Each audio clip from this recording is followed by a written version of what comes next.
अस्सलाम वालेकुम my dear students, उम्मीद है क्या सब ठीक होंगे। आज हमारा बच्चों लेक्चर नंबर 17 है। I.Com 1 principles of accounting, chapter number 14 बच्चों हमने स्टार्ट किया था कैपिटल एंड रेवेन्यू। आज के लेक्चर में बच्चों हम एक्सरसाइज नंबर 6 इंशाल्लाह सॉल्व करेंगे। लिखा हुआ जी, would you consider the following as revenue और capital, state your reason in each case. जी बच्चों आपने बताना है कि ये कैपिटल है या रेवेन्यू है और उसके साथ आपने रीजन भी बतानी है। तो नंबर 1 पे लिखा हुआ है repair and renewal of a machinery. तो जी बच्चों मैंने आपको बताया था कोई भी हम रिपेयर करवाएंगे किसी भी एसेट की तो वो हमारा रेवेन्यू एक्सपेंडिचर होगा। जी बच्चों मैंने बताया था अगर आपने कोई नया एसेट परचेज किया या मैन्युफैक्चर किया, उस वक्त अगर आप उसके ऊपर कोई एक्सपेंस करेंगे, कोई रिपेयर करेंगे तो वो कैपिटल होगा। लेकिन नॉर्मल केसेस के अंदर अगर आप रिपेयर करवाते हैं तो वो हमारा रेवेन्यू एक्सपेंडिचर होगा। तो यहाँ पे बिल्कुल सिंपल लिखा है repair and renewal of machinery. यहाँ पे ये नहीं लिखा कि उसने नई मशीनरी परचेज किया, तो ये हमारा क्या होगा बच्चों, रेवेन्यू एक्सपेंडिचर। तो ये आपने बच्चों यहाँ पे जाके नंबर 1 और यहाँ पे मेंशन कर लेंगे ये हमारा कौन सा एक्सपेंडिचर है बच्चों, रेवेन्यू एक्सपेंडिचर। तो repair and renewal of machinery is a normal expense, so it is revenue expenditure। जी बच्चों क्लियर हो गया। इसके बाद आ जाएगा बच्चों नंबर 2 पे।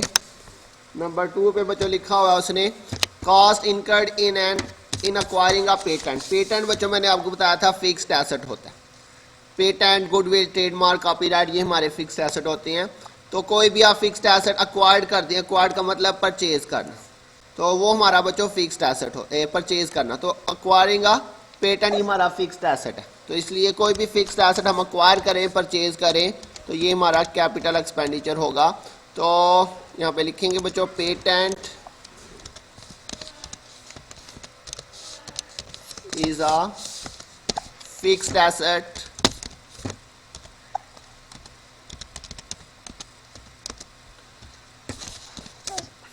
it will benefit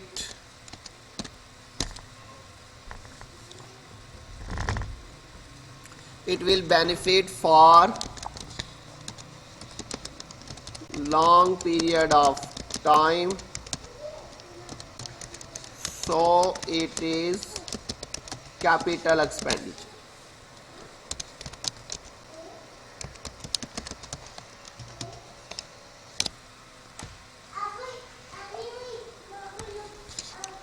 इसके बाद बच्चों नंबर 3 है। नंबर 3 में लिखा जी cost constructing an extra door in the building. जी बच्चों बिल्डिंग के अंदर आप कोई भी एक्सटेंशन करते हैं, कोई डोर बनाती हैं, कोई कमरा बनाती हैं, तो वो हमारा फिक्स्ड एसेट में इजाफा होगा। तो फिक्स्ड एसेट में जब इजाफा होगा तो वो हमारा कैपिटल एक्सपेंडिचर होगा। कोई भी फिक्स्ड एसेट आप खरीदते हैं या उसमें आप एक्सटेंशन करवाते हैं तो वो हमारा क्या होगा, कैपिटल एक्सपेंडिचर। तो ये आ जाएगा नंबर 3 पे बच्चों, capital expenditure constructing an extra door in the building will benefit for long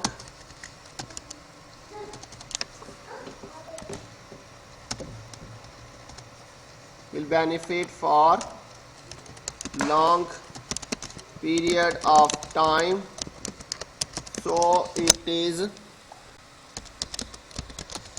capital expenditure।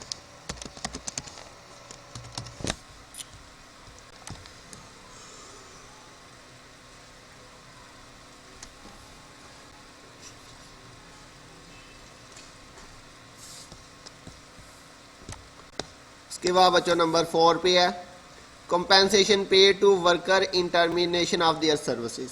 जी बच्चों ये वाला पॉइंट ज़रा ध्यान से समझना है। अब किसी एम्प्लॉय को टर्मिनेट तब ही करते हैं जब उसकी जो है वो परफॉर्मेंस अच्छी ना हो। तो बच्चों जब हम उसको जो है वो निकाल देंगे, उसकी जगह पे कोई अच्छा एम्प्लॉय लेके आएंगे तो उसकी वजह से हमारी जो बिज़नेस की परफॉर्मेंस है वो क्या हो जाएगी, इम्प्रूव हो जाएगी। तो जिसकी वजह से हमें जो है वो लंबे अरसे के लिए बेनिफिट होगा। तो अगर हमने किसी एम्प्लॉय को टर्मिनेट किया और उसको हम कंपनसेट करते हैं तो उसका फ़ायदा बच्चों हमें लंबे अरसे के लिए क्यों होगा, क्योंकि उसकी वजह से जो हमें नुकसान हो रहा था वो नुकसान नहीं होगा। तो इसलिए ये हमारा क्या होगा, कैपिटल एक्सपेंडिचर। ये इसको ज़रा ध्यान से समझना आपने, ये बार बार रिपीट नहीं होगा। अगर किसी एम्प्लॉय को हम निकालते हैं तो वो तब ही निकालेंगे जब उसकी परफॉर्मेंस अच्छी नहीं है, और उसको निकालने की वजह से हमारी परफॉर्मेंस बिजनेस की इम्प्रूव हो जाएगी। तो ये हमारा क्या होगा बच्चों, कैपिटल एक्सपेंडिचर होगा। नंबर 4 ये हमारा क्या होगा, कैपिटल एक्सपेंडिचर।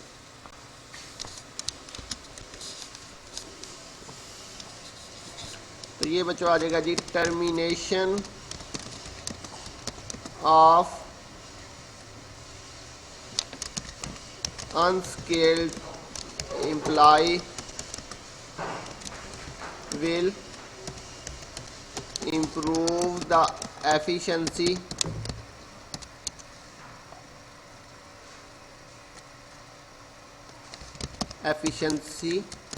of business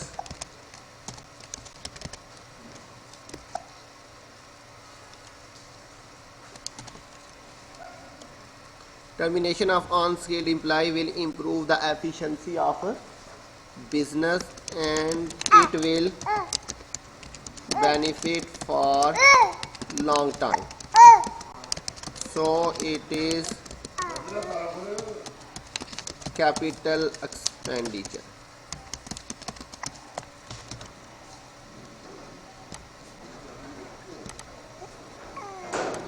इसके बाद नंबर 5 है बच्चों, cost incurred by a firm on advertising a new product. जी बच्चों, किसी न्यू प्रोडक्ट की अगर हम एडवर्टाइजमेंट करते हैं तो उसके ऊपर जो हमारे एक्सपेंडिचर आएंगे वो हमारे बच्चों डेफर्ड रेवेन्यू एक्सपेंडिचर होंगे। डेफर्ड रेवेन्यू एक्सपेंडिचर के बारे में मैंने आपको बताया था, ऐसा एक्सपेंडिचर जो होता है तो रेवेन्यू है, लेकिन उस एक्सपेंस की वजह से हमें बेनिफिट जो है वो लॉन्ग टाइम के लिए होता है, इसलिए हम उसको जो है वो डेफर्ड रेवेन्यू एक्सपेंडिचर कहते हैं। तो ये हमारे पास आ जाएगा नंबर 5 पे, तो हम लिखेंगे deferred revenue, deferred revenue expenditure.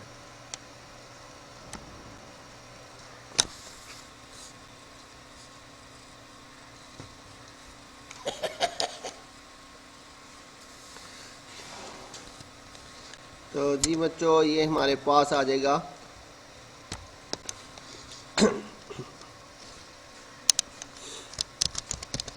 Advertising is a regular expense but advertising of a new product will benefit for long time, so it is deferred revenue expenditure।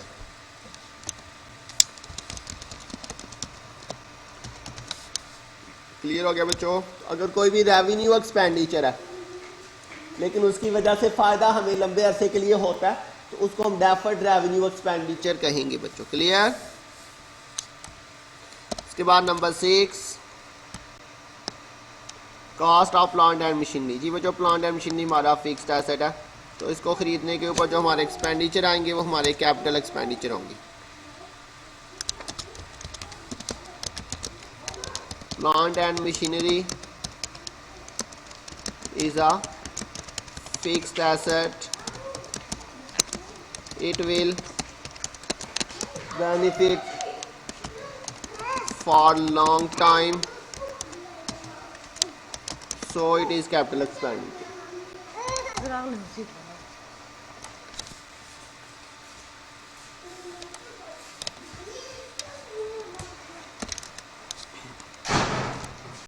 Number 7, a heavy advertising expenditure was made to introduce a new product।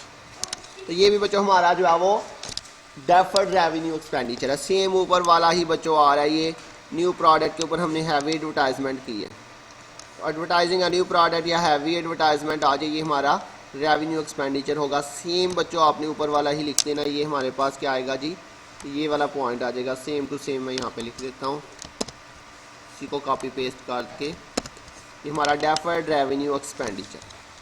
इसके बाद बच्चों number 8 है wages pay to workman for manufacturing goods. जी बच्चों मैंने बताया था जिधर भी गुड्स आ जाए, गुड्स से रिलेटेड कुछ भी आ जाए, गुड्स बनाए खरीदे, उसके ऊपर कोई एक्सपेंस पे करेंगे, हमारा रेगुलर एक्सपेंस होता है और ये हमारा रेवेन्यू एक्सपेंडिचर होता है। तो ये हमारा बच्चों क्या होगा,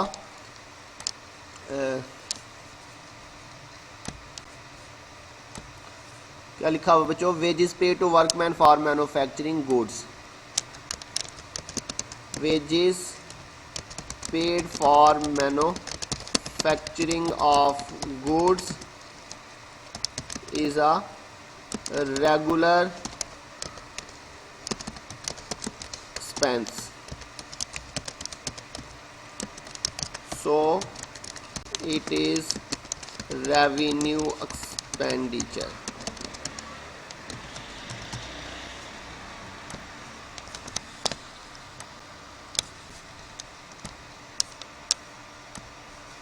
इसके बाद जी purchase of leasehold land. जी बच्चों लैंड हमारा फिक्स्ड एसेट है, लीज होल्ड का मतलब है कि हमने जो है वो इंस्टॉलमेंट पे परचेज़ किया। तो बच्चों कैश पे परचेज़ करें या इंस्टॉलमेंट पे परचेज़ करें, ये हमारा फिक्स्ड एसेट है, इसकी वजह से जो है वो लंबे अरसे के लिए फ़ायदा होगा, तो लिहाजा ये हमारा कैपिटल एक्सपेंडिचर होगा। Land is a fixed asset, it will benefit for long time period, so it is capital expenditure.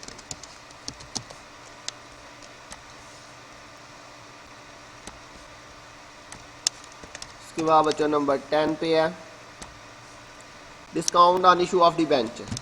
अच्छा बच्चों डिस्काउंट जो है ये हमारा एक्सपेंडिचर नहीं होता, ये हमारा लॉस होता है। डिस्काउंट के लिए याद रखिएगा डिस्काउंट हमारा लॉस होता है। एक्सपेंडिचर मैंने आपको बताया था ऑल पेमेंट्स आर एक्सपेंडिचर, जब आप पेमेंट करेंगे तो वो आपका क्या होगा एक्सपेंडिचर। लेकिन डिस्काउंट में हम जो है कुछ पेमेंट नहीं करते, बल्कि हम क्या करते हैं कंसेशन दे देते हैं। मतलब हमने पैसे लेने थे फॉर एग्जांपल 100, तो हमने जो है वो 90 ले लिए, तो ये हमने क्या किया कंसेशन कर दिया, हमने पैसे दिए नहीं है बल्कि पैसे लिए हैं, लेकिन कम पैसे लिए, जितने लेने थे उससे कम लिए, तो इसलिए ये हमारा एक्सपेंडिचर नहीं होगा। डिस्काउंट जहाँ पर भी आएगा याद रखिएगा डिस्काउंट हमारा क्या होगा लॉस होगा।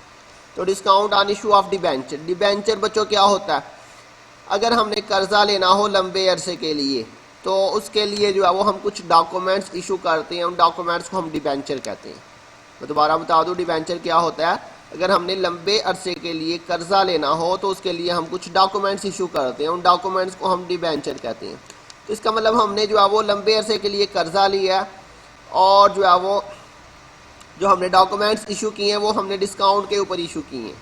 मतलब अगर जो है वो 100 रुपीज़ का वो डॉक्यूमेंट था, वो डिबेंचर था, तो हमने वो 90 में दे दिया। तो ये मतलब है इसका discount on issue of debenture का। तो बच्चों सिंपली याद रखें डिस्काउंट जब भी आएगा वो हमारा क्या होगा लॉस होगा। और चूंकि डिबेंचर हम लंबे अरसे के लिए इशू करते हैं, इसका बेनिफिट हमें लंबे अरसे के लिए होता है, तो इसलिए ये हमारा होगा कैपिटल लॉस। तो लॉस भी दो किस्म के होते हैं, एक कैपिटल लॉस और एक रेवेन्यू लॉस। अगर तो बच्चों गुड्स सेल करने से हमें लॉस हो तो वो हमारा रेवेन्यू लॉस होगा, लेकिन गुड्स के अलावा अगर कोई फिक्स्ड एसेट वगैरह सेल करने के ऊपर या फिर जो है वो डिबेंचर इशू करने के ऊपर हमें डिस्काउंट देते हैं तो ये हमारा कैपिटल लॉस होगा। तो नंबर 10 जो है ये हमारा क्या आएगा बच्चों कैपिटल लॉस आएगा। ये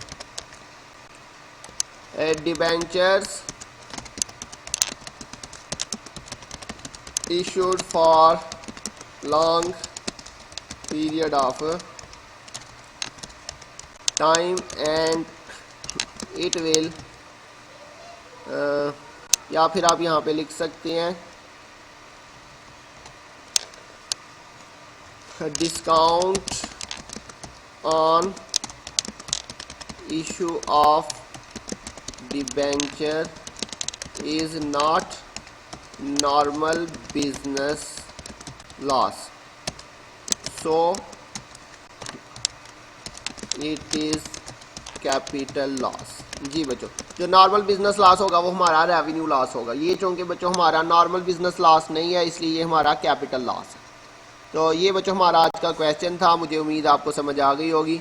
अगर किसी पॉइंट की नहीं समझ आए तो बच्चों पूछ लीजिएगा। अपना ध्यान रखिएगा। इंशाल्लाह बहुत जल्द मिलेंगे नेक्स्ट लेक्चर के साथ। तब तक के लिए अल्लाह हाफिज़।